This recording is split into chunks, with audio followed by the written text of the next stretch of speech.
Вы устали от жестких диет, марафонов, изнурительных и непонятных вам тренировок? Не получили результат, который хотели и уже отчаялись? Я скажу вам, что делать. Досмотрите это видео до конца и обязательно поделитесь им с вашими близкими и знакомыми. Сколько жира должно быть, чтобы живот был красивый? Я вполне себе худая, почти ничего не ем, но живот торчит вперед, что не так? Нужно быстро похудеть к лету? Какую диету порекомендуешь? Как сушиться? Как убрать жир с живота и подтянуть его? Какие кремы или гели использовать? У меня лишний вес, качаю пресс каждый день, но результата нет. Какие упражнения делать? Как же тренировать низ живота? Эти вопросы мне задают очень часто, и сегодня я, конечно же, дам на них ответы.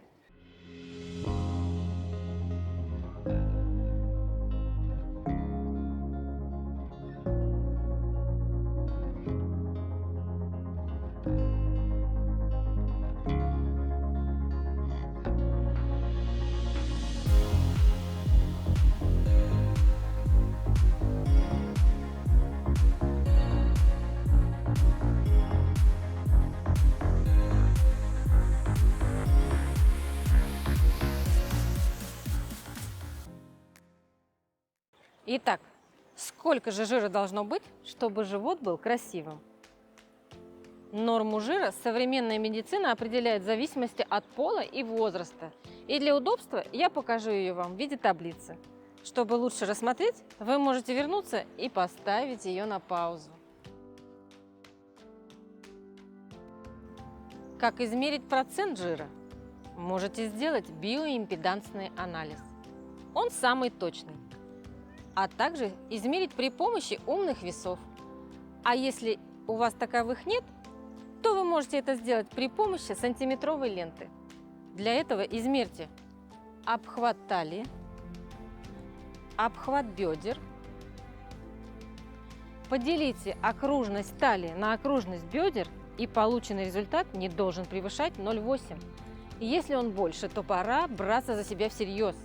Ожирение либо только начинается, либо уже есть. Главное – это признать проблему, не прятаться от нее за отговорками. Не обманывать себя и начать действовать не с понедельника, не завтра, а именно сейчас. Между попой и диваном жир не тает.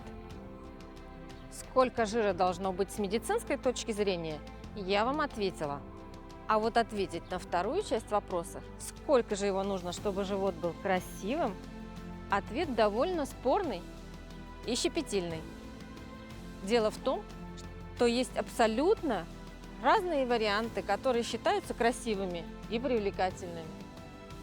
Следовательно, пути к их достижению тоже разные. Например, во многих странах Азии и Африки, и даже в современном Китае, наличие большого живота ценится как признак хорошего питания и достатка его обладателя.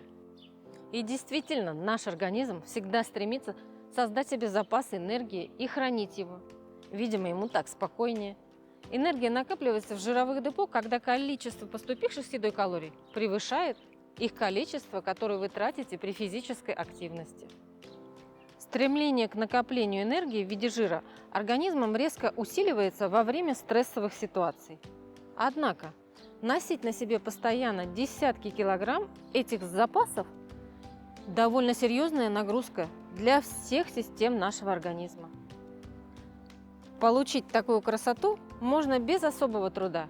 Потребляйте больше калорий и меньше двигайтесь. Энергетический баланс сместится в сторону профицита калорий, и результат не заставит себя долго ждать. Подтянутый живот без лишнего жира в последнее время является признаком здоровья, сексуальности, достатка и благополучия в большинстве развитых стран. Для себя в повседневной жизни я выбрала, конечно же, этот вариант. Например, как сейчас, мой живот подтянут, но ярко выраженных кубиков нет, посмотрите. Но я чувствую себя великолепно. Жир обязательно должен присутствовать в нашем организме. Человеку необходимы жировые запасы, чтобы регулировать выработку гормонов и поддерживать температуру тела. Слишком низкий процент жира представляет серьезный риск для здоровья. Об этом мы тоже поговорим, но чуть позже.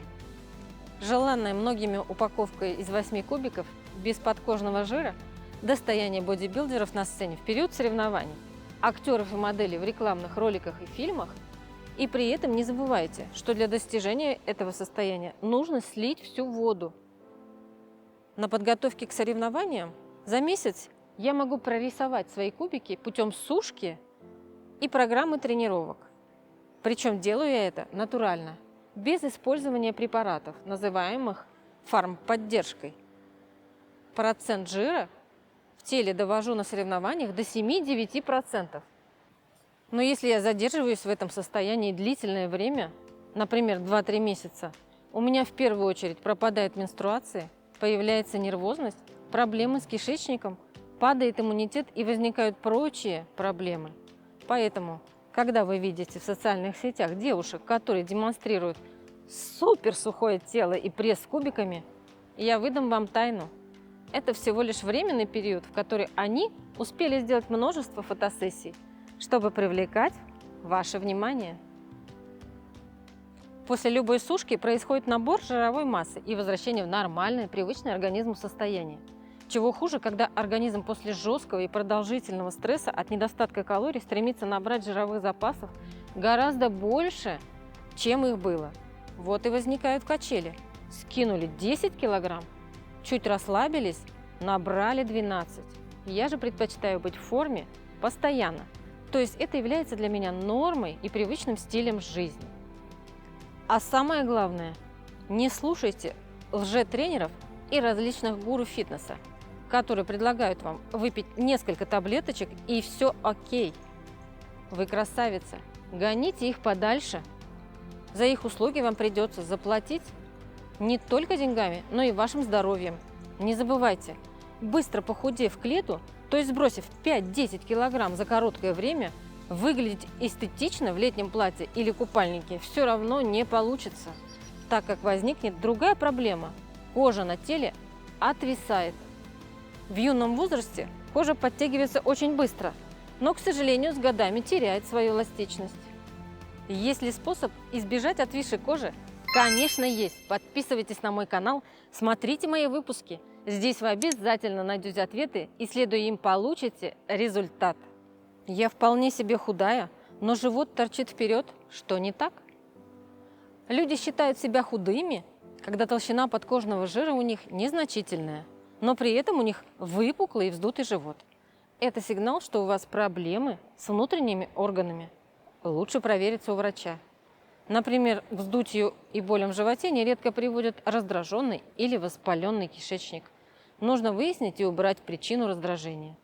Очень часто причиной раздражения является несбалансированное питание, либо очередная модная диета. Кстати, эти проблемы почти всегда возникают после сушки.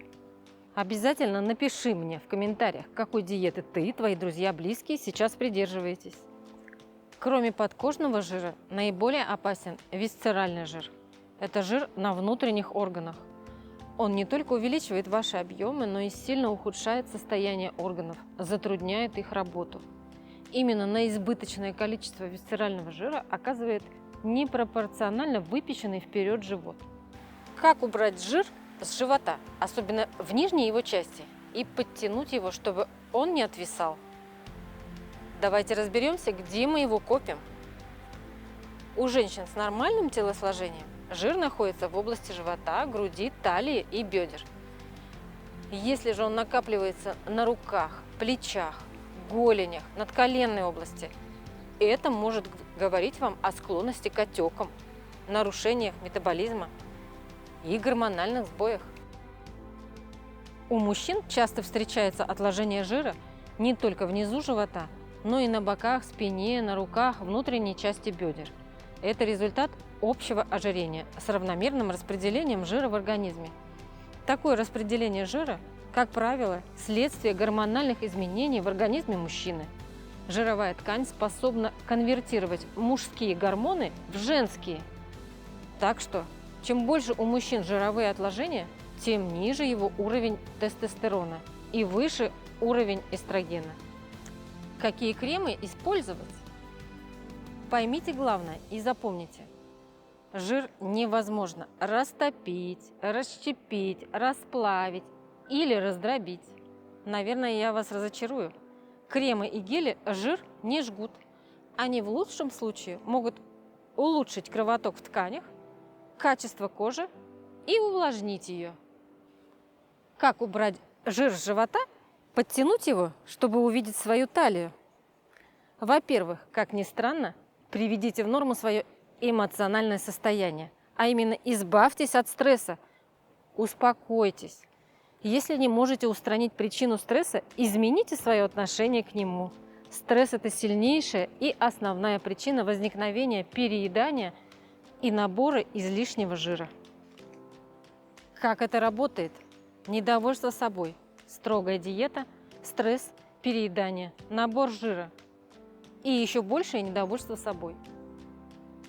Чтобы разорвать этот замкнутый круг, необходимо выработать больше гормонов счастья и радости. Как это сделать?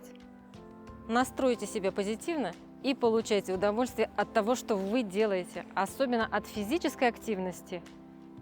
Хвалите себя, ведь вы уже молодец, что решились на это.